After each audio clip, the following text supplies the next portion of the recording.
আজ কিন্তু মায়ের রান্না বান্না কমপ্লিট, অনেকক্ষণই হয়ে গেছে আজকে। আজকে কিন্তু দারুণ দারুণ মেনু আছে, সব মানে আমাদের পছন্দের। আজকে লাঞ্চটা কিন্তু ভালোই হবে, বলো মা? হ্যাঁ, জমে যাবে জমে যাবে। না শুরু করো, কি কি আছে? এই যে ভাত, কম্পালসারি ভাত। আর কি আছে দেখাও। আর এই যে উচ্ছে আলু পেঁয়াজ, আজকে উচ্ছে আলু পেঁয়াজ দিয়ে ভাজা করেছি। বাহ, ভালো করেছো। পেঁয়াজ দিয়েছো তো? হ্যাঁ, আমরা কম তেলেই করি, ওই জন্য এরকম লাগছে, ড্রাই ড্রাই লাগছে। আমরা তেল বেশি খাই না। না, বাবা আসলে খুব চেঁচামেচি করে বেশি তেল দিলে। বাবা যেমন খেতে ভালোবাসে সব রকম বতর করে, কিন্তু আবার বেশি তেল দিলেও চিৎকার করে। বলে না যে তরকারি কেমন, আমরা তো রেস্টুরেন্টের মতো করি না। হ্যাঁ, ঘরোয়া রান্না করি। আর এই যে ঝিঙে পোস্ত, এখন পোস্ত চলবে। পোস্ত এনেছে, দাঁড়াও এখন বহরমপুর থেকে, সেগুলো শেষ হবে তারপর চোখের নিমেষে শেষ হয়ে যাবে। পোস্তটা আসলে আমরা ভালোবাসি, তোমরা রান্না দেখলেই বুঝতে পারবে, মাঝে মাঝে আমাদের পোস্ত হয়। আর কি আছে দেখো। আর এই যে বিউলির ডাল পেঁয়াজ দিয়ে মৌরি দিয়ে করেছিলাম, আদা মৌরি বাটা দিয়ে। ওই শঙ্খ ছাড়া কেউ খেলো না, ছোট থেকে এইটাই খেয়ে আসছে, এইটাই খেতে ভালোবাসে সব। ওই জন্য অন্য কিছু খেতেই চায় না ওরা। আর কি করেছো? আর একটা করেছি এই যে ভর্তা, দেখো কুমড়োর ভর্তা। কুমড়োর ভর্তা, এটাও খেতে দারুণ হয়। কি দারুণ মানে দারুণ হয়।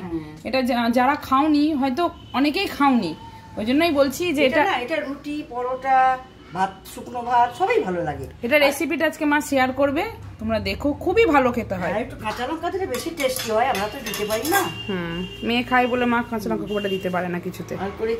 আর এই যে আজকে, হ্যাঁ, কালকে যে বাবা ইলিশ মাছটা এনেছিল, সেটা আজকে মা করেছে। মা কিসে করেছো এটা? আজকে থালায় করেছি, যেহেতু ডিম আছে, কড়াইয়ে দিলে না ঢালতে গেলে সব ভেঙে বেরিয়ে যাবে, ওই জন্য কষিয়ে নিয়ে থালায় দিয়ে সাজিয়ে গ্রেভিটাকে ঢেলেছি। আর ডিম ভরা ইলিশ খেতে যেমন আমাদের দারুণ লাগে, কিন্তু দেখো মানে মাছই নেই, ডিম সার। এইটুখানি মাছ আর পুরো ডিম। ভালোবাসি। হ্যাঁ, ডিম ভালোবাসি বলে বাবা নিয়ে আসছে। বাবা তো ডিম ভরা ইলিশ নিতে চায় না, বলে যে প্রচন্ড লস, ওই দাম দিয়ে তুই ডিম খাবি, তাই বলে অত দাম দিয়ে তোরা ডিম খাবি মাছ না খেয়ে। যাই হোক, আজকে এনেছে, অনেকদিন পর ইলিশ হলো, আজকে আমাদের লাঞ্চটা ভালোই হবে।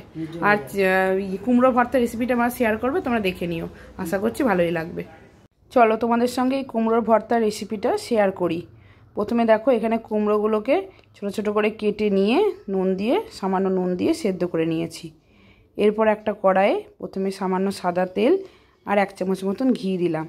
তেলটা গরম হয়ে এলে তাতে 1 চামচ পেঁয়াজ বাটা, আদা বাটা, রসুন বাটা দিয়ে ভালো করে মশলাটাকে কষিয়ে নিতে হবে। এরপর দেব সামান্য হলুদ আর লাল লঙ্কার গুঁড়ো। এখানে ইচ্ছা করলে তোমরা লঙ্কা কুচিও দিতে পারো, খুব বেশি ঝাল হবে বলে আমরা সেটা দিইনি। কিছুটা কষানো হয়ে গেলে এরপর দিয়ে দিলাম সেদ্ধ করে রাখা কুমড়ো দিয়ে ভালো করে কুমড়োটাকে এবার ভাজা ভাজা করে নিতে হবে। বেশ কিছুটা ভাজা হয়ে গেলে মাঝখান থেকে এরকম ফাঁকা করে একটা ডিমকে ফাটিয়ে দিয়ে দেব। এরপর ডিম দিয়ে ভালো করে অনবরত কিন্তু নেড়ে নেড়ে ভাজতে হবে, যাতে ডিমের কোনো আষ্টে গন্ধ না থাকে। বেশ কিছুক্ষণ পর দিয়ে দিলাম নুন, মিষ্টি স্বাদ অনুসারে আর সামান্য ঘি। আবারও এটাকে খুন্তি দিয়ে অনবরত নেড়ে নেড়ে শুকনো করে নিতে হবে, যাতে কুমড়োর মধ্যে কোনো জলাভাব না থাকে। যখন একদম এরকম শুকনো শুকনো হয়ে আসবে, মানে বলতে পারো কড়াইয়ে লাগা লাগা হয়ে যাবে, তখন ধনেপাতা ছড়িয়ে নামিয়ে নিতে হবে। কেমন লাগলো রেসিপিটা জানিও। আমার তো ভীষণই ভালো লাগে গরম ভাতে খেতে, তোমরা একবার ট্রাই করো, কথা দিচ্ছি তোমাদেরও কিন্তু ভালো লাগবে।